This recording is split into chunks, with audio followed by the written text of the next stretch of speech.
Thanks. So good morning, everyone. My name is Maggie Sherwinski from the Active Transportation Alliance, and welcome to our webinar about ITEP, the Illinois Transportation Enhancement Program. Today's webinar is hosted by the Active Transportation Alliance and the Illinois Public Health Institute in partnership with the Illinois Department of Transportation. So this is our third and final webinar in our three-part webinar series designed to help applicants across Illinois develop successful ITEP proposals for walking, biking, and trail projects. And today's session will be focused on getting your questions answered by IDOT staff. So before we jump into the actual Q&A, a few housekeeping items. We are recording this webinar and we'll be posting it on activetrans.org/ITEP if you need to refer back to it. Ask questions in the Q&A box, and please use the Q&A box, not the chat, because that's what we'll be focused on. And we actually have about 10 slides now, so start adding your questions now as we're going through the slides, and then we can just jump right into that Q&A. If you need closed captioning, that's available in the Zoom menu bar. So a little background about this webinar series. It's provided through a program called ISPAN. It's the Illinois State Physical Activity and Nutrition Program. Back in July, we had our first webinar, which was an overview of the grant. It went into who's eligible, what types of projects are eligible, and best practices. So if you need to refer back to that, that recording's available. The last webinar in August, we walked you through the application and went over scoring criteria. And then today is our final webinar, again, Q&A with John and Yulita from IDOT.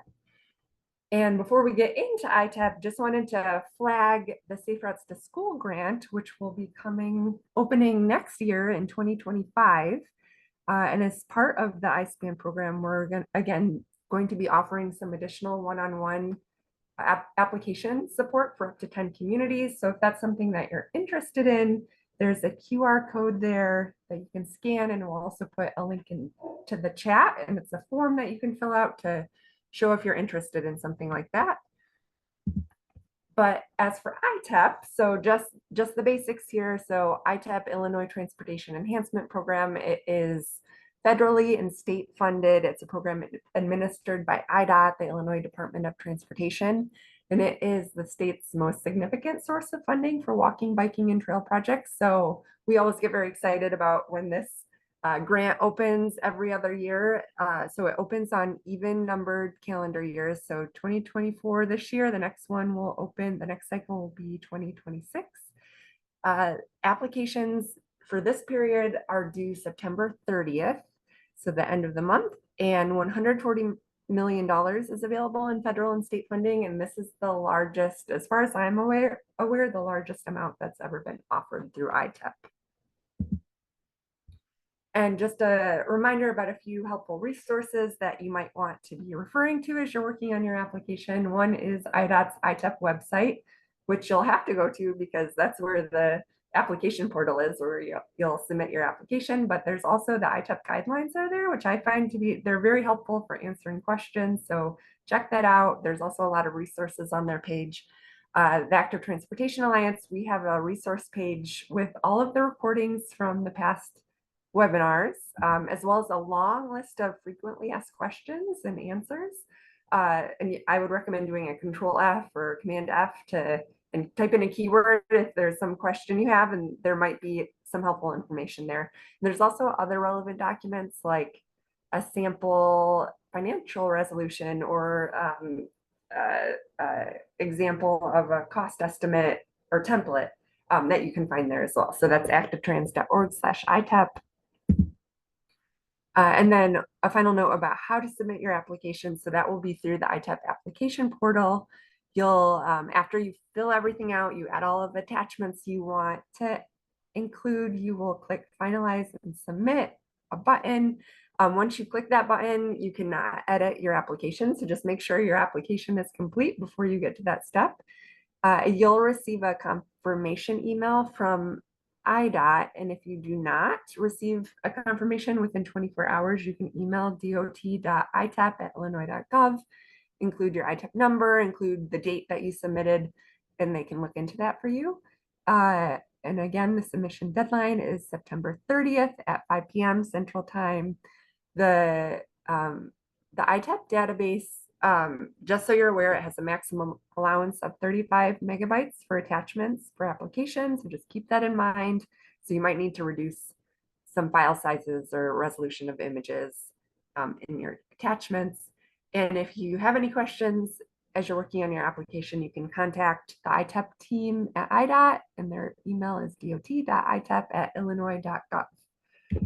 And then just 2 more slides before we'll dig into the Q&A. So keep adding any questions you have into that box, and we will get to those momentarily. But if you are awarded funding, ITEP awards are expected to be announced in the spring of next year, so spring of 2025.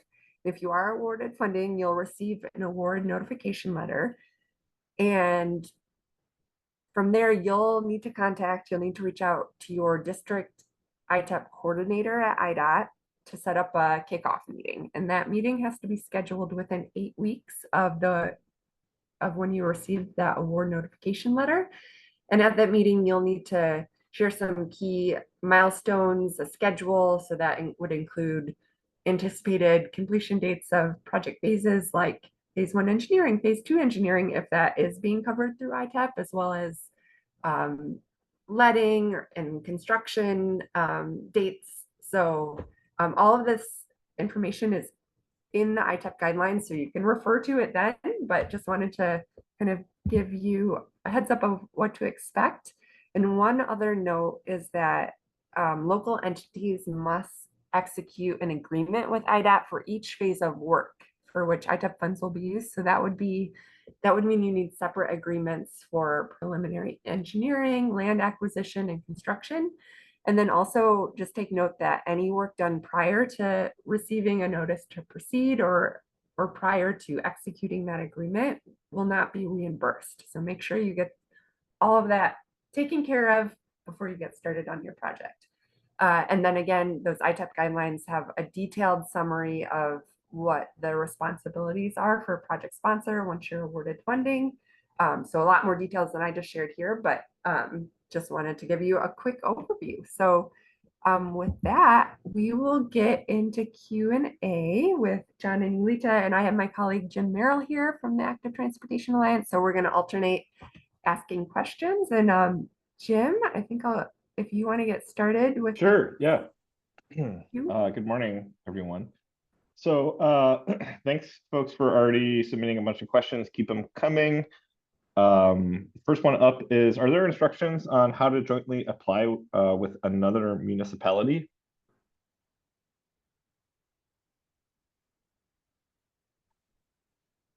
Okay, now I'm unmuted. Can you hear me now? Yeah. Yes. Okay. Each project can only have one sponsor. And so whoever that head sponsor is will be obviously listed as the sponsor on the application. There are no real instructions on how you apply with another municipality. Any agreements between municipalities that's entirely up to you.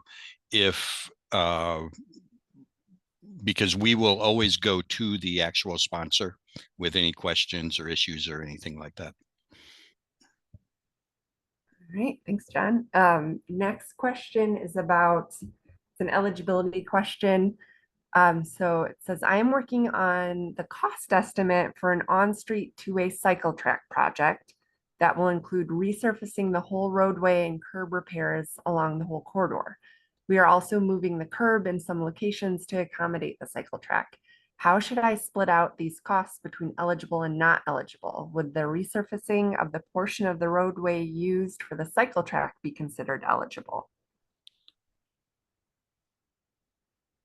I would go in assuming that the resurfacing of the portion of the roadway for cycle would not be eligible because it's basically a larger part of a it's part of a larger resurfacing project. Mhm. So I would assume that's not, but anything that you think is possibly not eligible should be listed in the local only column on the project cost page. All right. And would those curb repairs, like for the curb along the cycle track, would that be eligible? Yes. Okay. But not the resurfacing. Yeah, the resurfacing, I mean, it could be, it may not be. That's where you're going to have to, if you're awarded and you go to the kickoff meeting, that's where you work through those types of questions with the IDOT local engineers, the district engineers, and they'll help to figure out, okay, this much is, this much isn't, that type of thing.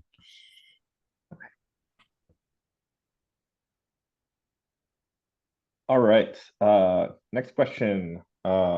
Woodstock is applying for funding for a streetscape project in conjunction with IDOT's widening of Illinois 47 through Woodstock.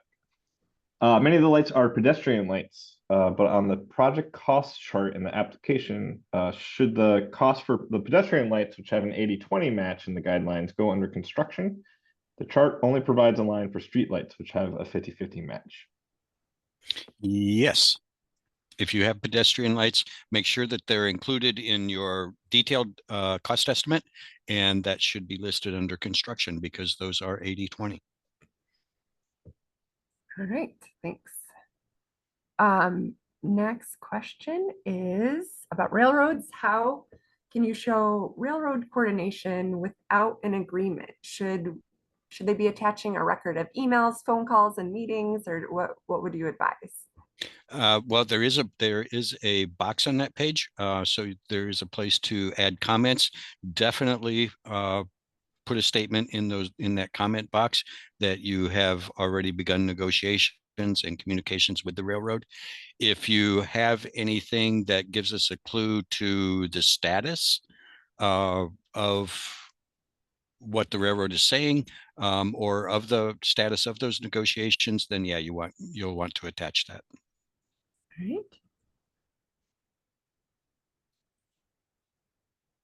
All right. All right. So Nicole asks, phase one of the project is currently underway with the contract signed, survey completed, and internal kickoff meeting held. However, the kickoff meeting with IDOT has not yet occurred. Does the IDOT kickoff meeting need to be completed before submitting the ITEP application for phase one to be considered underway?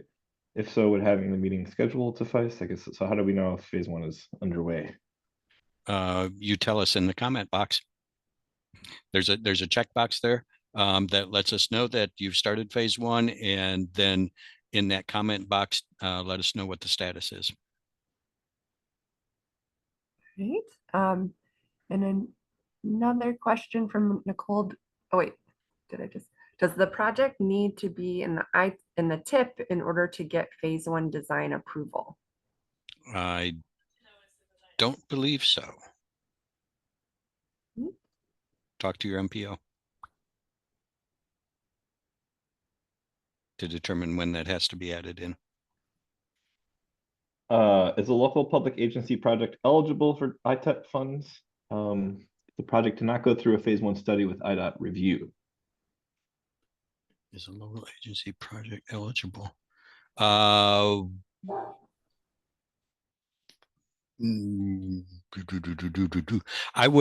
not sure what you mean by phase one study. It would, any ITEP projects still have to go through all of the IDOT requirements. A PDR would have to be submitted and approved.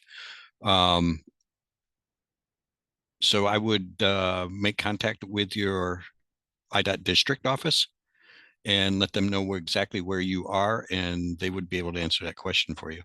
If you have your P1 done, and it hasn't been, the PDR has not been submitted and approved, we would still want to know that. You are still eligible to apply. We would just need to know what the status is and where you are in the PE1 process. Great. All right, next question is from Cole. Is a park considered a logical termini for a multi-use path project? We are looking at a multi-use phase project that weaves through a municipality, but looking to end this section at a park. From that description, I would say no. That would not be eligible because you're not actually making a transportation network connection on both ends. I guess what if it's like if it's going through a municipality and maybe hitting several destinations along the way, but happening to end at a park? Like, is that okay? Yeah. It's one of those gray areas. It's one of those gray areas. I would say it's probably eligible. I don't know that that would actually score real well because it would appear perhaps to basically be going to a recreational facility Okay. and not connecting through. What if, just a follow-up question to that, like what if there are events at the park or like a farmer's market or something like that? Does that make a difference or Not really. no? Okay. No. All right. Okay. For state-let projects, what is the timeline for invoices billed to the community? Will they be billed in one invoice after project completion or periodically with reporting? What factors determine invoice schedule, and how flexible will IDOT be with communities who have financial limitations? I do believe, and I think I saw a couple of IDOT district people on here. I know I saw Steve Cherry on here, but I believe that they should be invoiced. Invoices should be received periodically with reporting. And if you need some flexibility, then you'd need to talk to your local IDOT district office. All right. A question about the kickoff meeting. Does that need to come before or after the executed grant agreement? That would be before. Okay. And one of the things you'll discuss during the kickoff meeting is exactly what agreements are going to be required and documentation and all that stuff. They'll walk you through the entire process.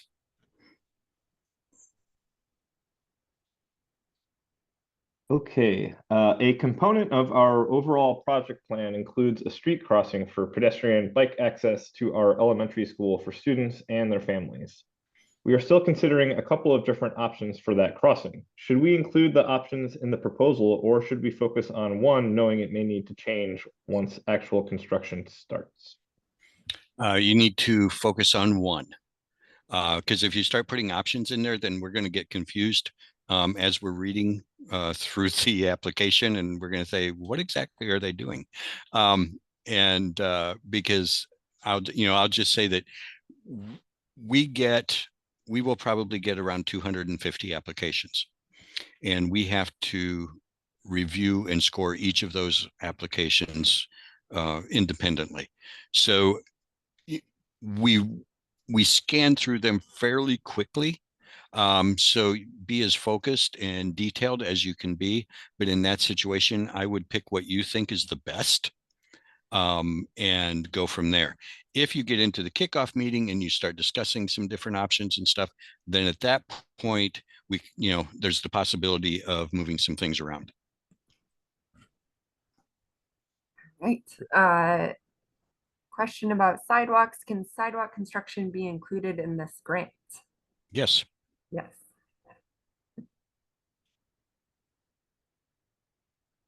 Are internal agency / firms allowed to be the listed party for cost estimates? This is for a phase 1 project, or is a third party estimate required? Cost estimates need to be completed by somebody who knows what they're talking about.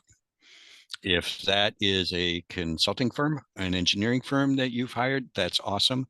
If it's your public works director and he or she has experience, putting detailed cost estimates together, then that's fine too.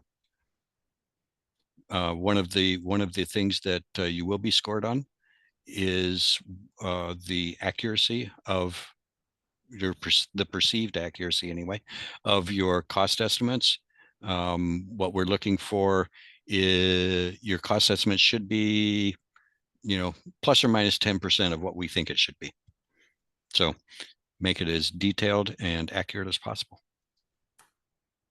Next question from Jess. Minutes for at least 2 meetings, a village board meeting and a school meeting, won't be posted before September 30th. I will include what is discussed at the meetings. Can I send the minutes when they're posted? No. Is there anything that we need them? If give us what you have, even if it's on the agenda, include that, and then that way we can see that you're at least talking about this stuff.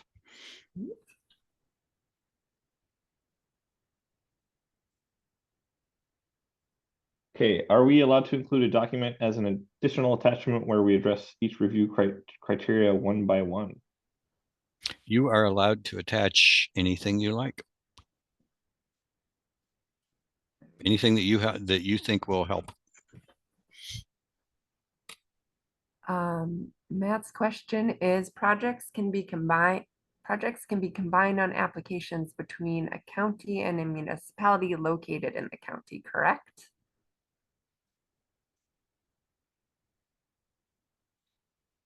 I'm not sure what that question is asking.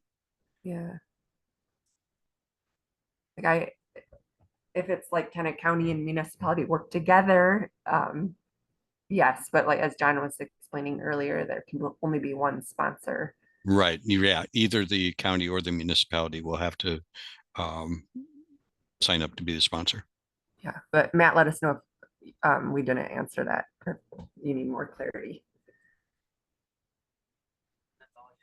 Okay, the next one. I am working on a proposed side path, and in order to build the side path, we need to close the drainage on the project side of the road. Would the storm sewers and catch basins be considered part of utility relocations or construction?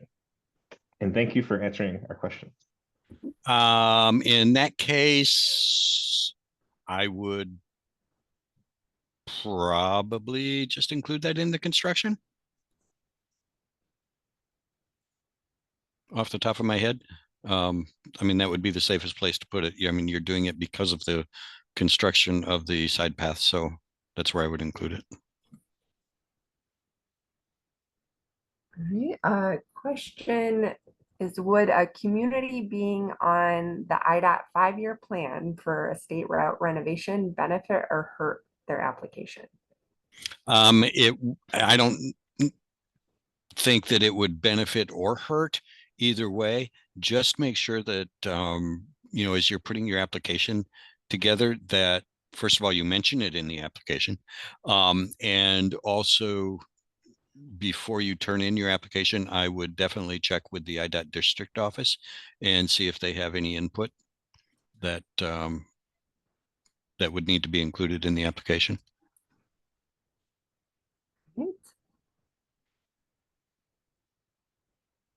If a project includes sidewalk, street lighting, crosswalk, and curb gutter replacement, can this be considered for the bike ped category? Yes, as long as it meets all the bike ped requirements. It could also be streetscape. So it kind of depends on where it's at and how the money's being spent. Right. The question is, the Waukegan Park District manages a street median for the local government in a low-income community. The median needs renovation for stormwater drainage. This includes some earthwork, replacing rock, and landscaping. 1, is this on target? 2, is there a minimum award? I'm not sure where that type of project would be eligible.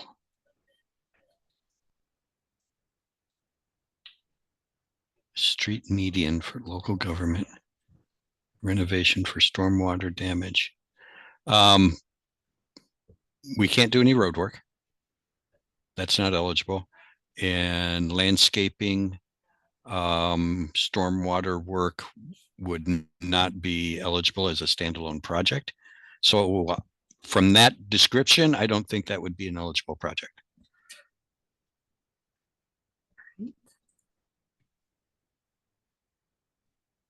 And John, is there a minimum award for ITEP? There's not, no.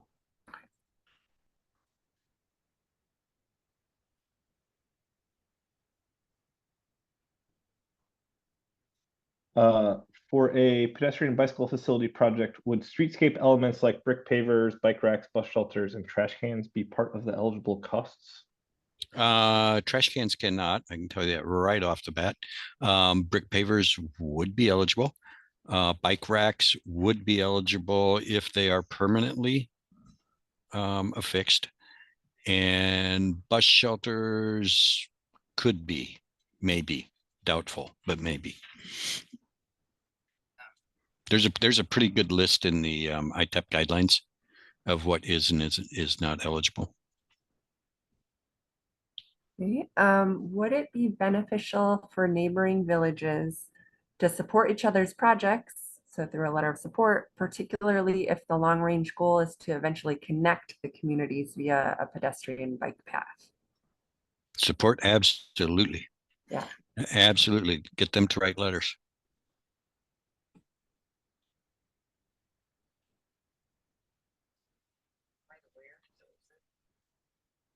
All right. I'm just trying to see if Ben had a clarifying.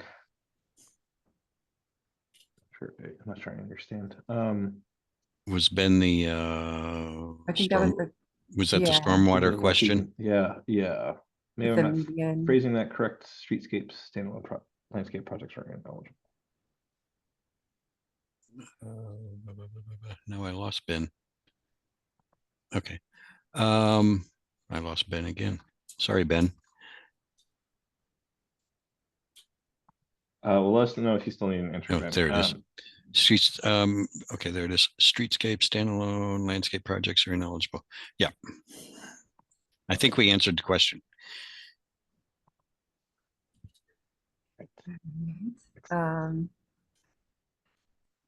Oh, no open questions. So I just wanted, I'm going to scroll through the answered questions to see if Yulita answered any that we can just read out. One question was, are all of the $140 million available to Illinois? And the answer is yes. It is an Illinois project. Question was, is there a contact at IDOT to answer some questions about the ITEP application? And that's at dot.itep@illinois.gov. Yep.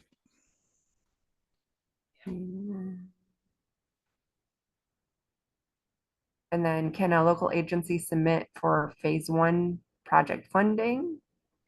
Yes. Yes. Someone was asking for examples of various types of previous ITEP funding awards, and that is posted on the ITEP website. You can see who was awarded funding in 2022 and 2020, and then also check out the last ITEP webinars. We gave some examples of some previously funded projects.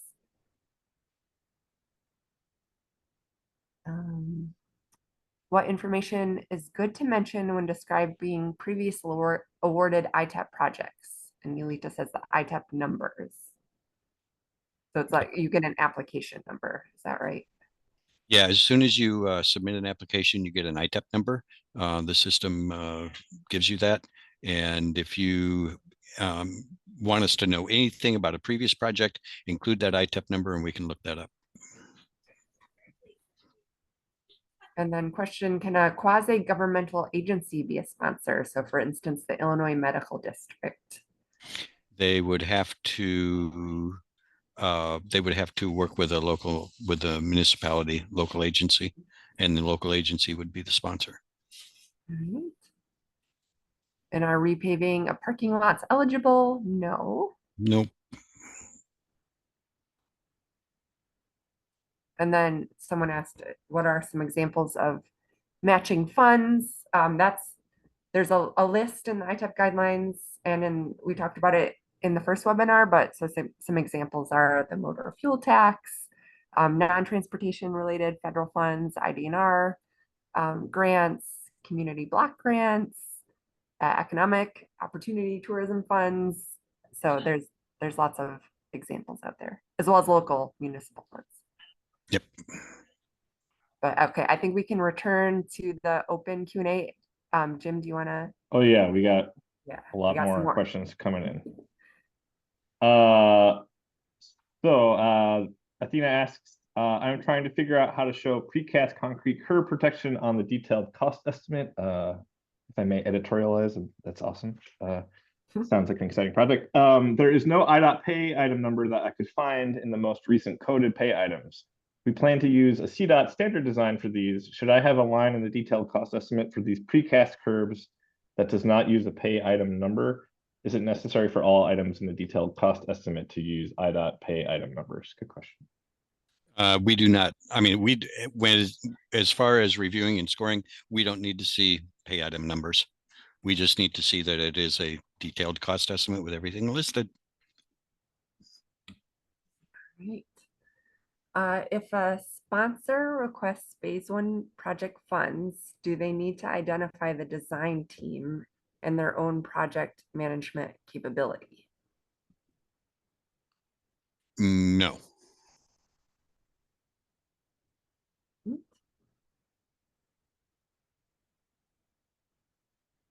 Is wayfinding directional signage an eligible cost? You're getting me off the top of my head. I believe it is, but again, that's quiz. yeah, that one's a little specific. So check out the guidelines, and they have a good list of what is and is not eligible. Great. Next question, we will include installation of a bike rack at an elementary school, but don't know the exact location it would be placed yet on school property. Is that acceptable? That is acceptable. Be careful though. First of all, the bike racks have to be permanently installed. They can't be movable. And the other thing is, if it's on school property, there is probably an easement issue there, because we would be using grant funds. So we would probably have to have a permanent easement.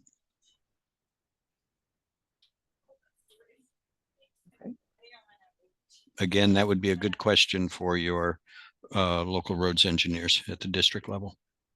So it couldn't just be that, like, could the school say, yes, we're allowing this bike rack to be placed on our property? Could they? Yep. Yes, but I mean, it would have to be there would have to be a permanent easement, I believe.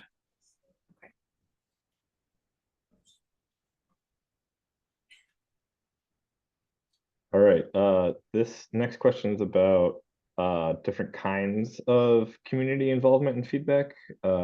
So obviously more is better, but does it matter how? So in-person versus virtual, written statements versus like a survey. I guess this person's asking about, how do you evaluate different kinds of community involvement or feedback or documentation of those? Tell us whatever you can. If you had a public meeting, show us like the flyers, send pictures, that kind of things. Please don't send videos because it takes up a lot of space as an attachment. But yeah, send us whatever you have. All right. Next question is, in the project cost section, since the form auto calculates, I'm getting an alert that the maximum limit for ITEP requested funds is 3 million. Our cost breakdown exceeds this. Will I still be able to submit the application if the ITEP requested funds auto populates to a number greater than 3 million, as long as we know 3 million is the maximum award? or does the ITEP funds requested field have to be below 3 million in order to submit? It has to be below 3 million in order to submit. So you need to rework your cost breakdowns so that you don't go over that 3 million.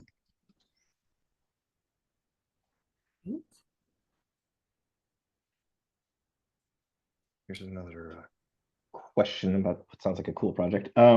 Would some type of roadway work be eligible for funding if it is necessary to construct the project? For instance, the project is aiming to install a shared use path, and right-of-way restrictions would require a road diet to fit the path into the right-of-way.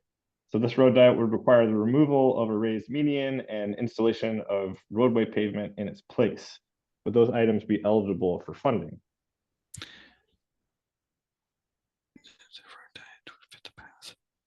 This road diet would require the removal of a raised median and installation of roadway pavement. I'm going to say no.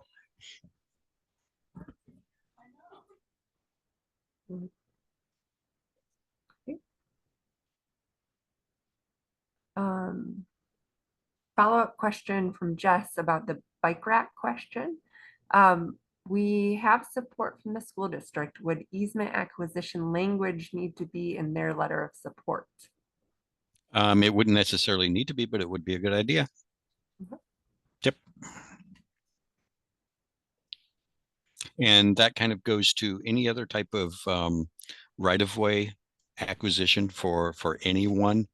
We will tell you there are definitely certain requirements and rules that you have to follow when it comes to right-of-way acquisition.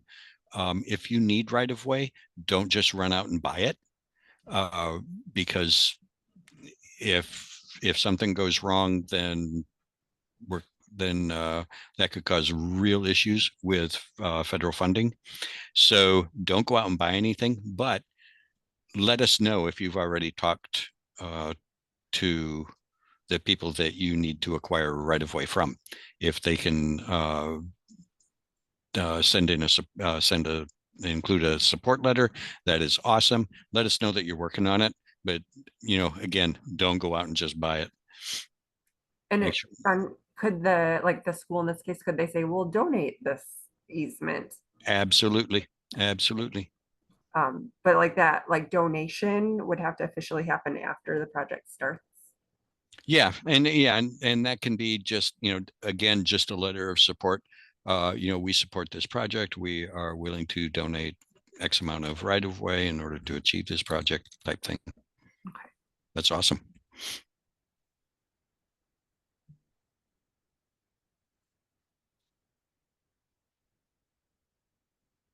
Are we allowed to include a URL within our responses in the project description section?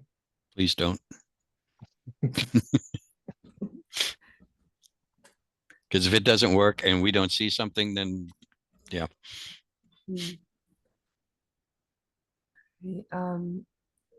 Question here is, a main road reconstruction project eligible for this grant? No.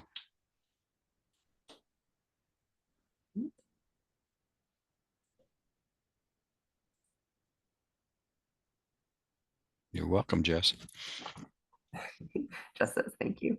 All right, let's see. I'm just going to look again through our answered questions because we don't have any other open questions. See if Lita answered any. Someone asked, municipalities are GATA exempt for this funding cycle, correct? And Yulita says yes. Exciting.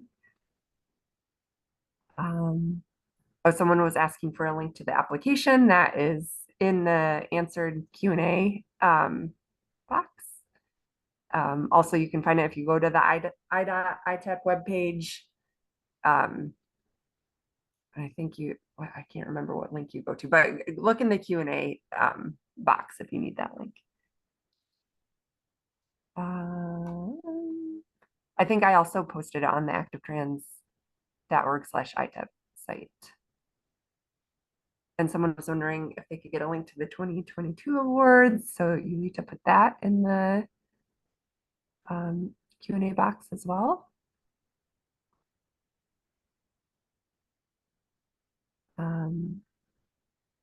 And that's where you can find if you're your village or city or county was awarded funding in the past. And I think, oh, do we have a couple more open questions? That I don't see any other questions answered in the chat there.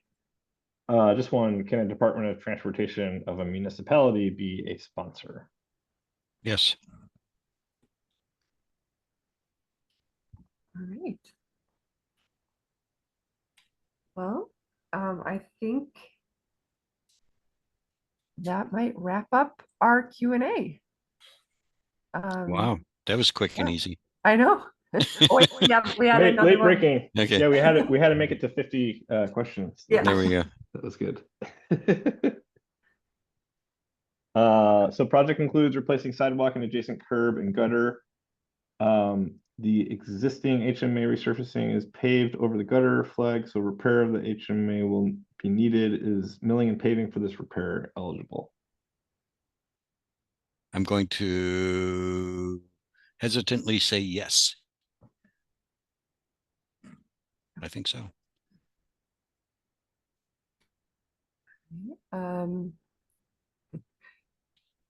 Another thank you. That this Q&A has been very helpful. And another question here from Tom. I have a similar question as some others.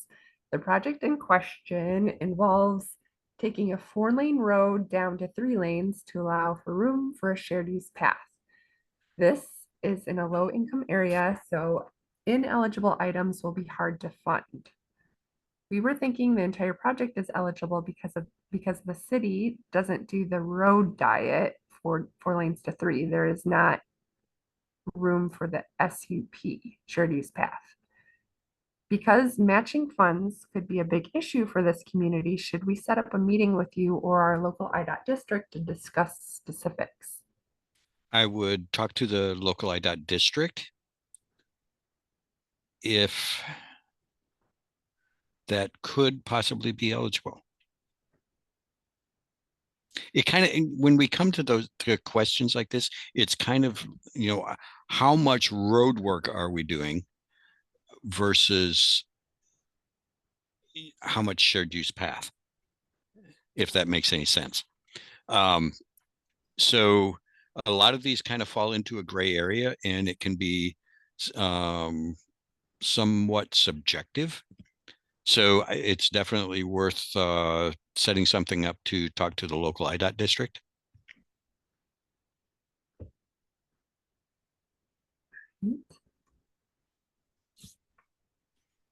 And Kira also just flagged another question from Amy. It says, the link to the support form says it's not currently accepting responses. Do you know what that might mean, John? No, support form. I don't know what that means. Amy, if you're able to clarify. I think it's for the like the TA support on the active trans. Oh, thank you. Okay, the safe routes to school form. Well, we'll send that out in an email and we'll make sure the link is open to accepting responses. So thank you for flagging that. All right. So I think I think we might be all done. So yeah, thank you all for joining us today. Thank you, John and Yulita, for all of your help answering these questions. And actually, sorry, one more question came in while while we were closing. So last question is traffic calming improvements and modifying speed bumps eligible for this project?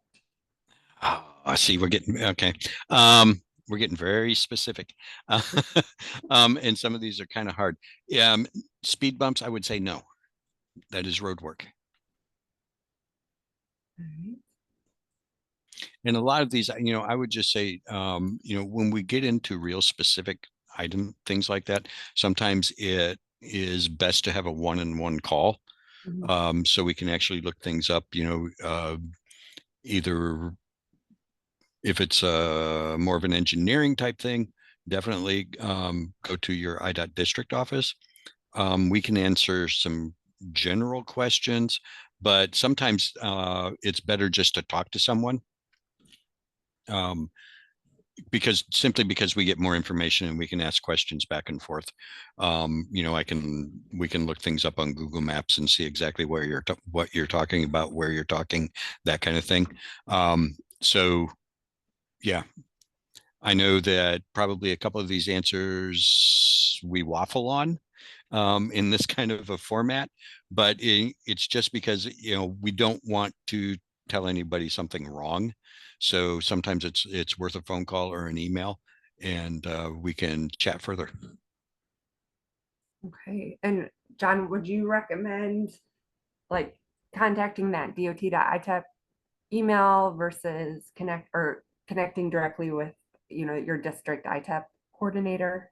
Well, like I said, if it's just a general question of eligibility or an application question, anything like that, go ahead and shoot us an email at dot.itep. If it's an engineering question, then you can try to reach out to your IDOT district office.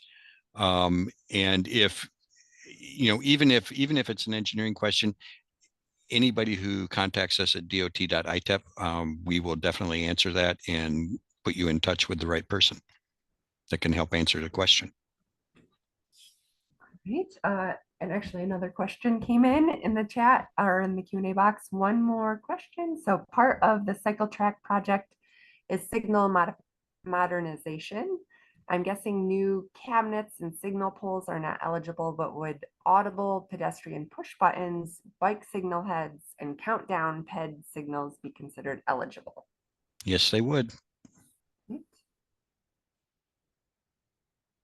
And again, I would, if you're wondering about eligibility, that first webinar we recorded in July, that has a lot of details, and so does the Q&A about what types of projects are eligible.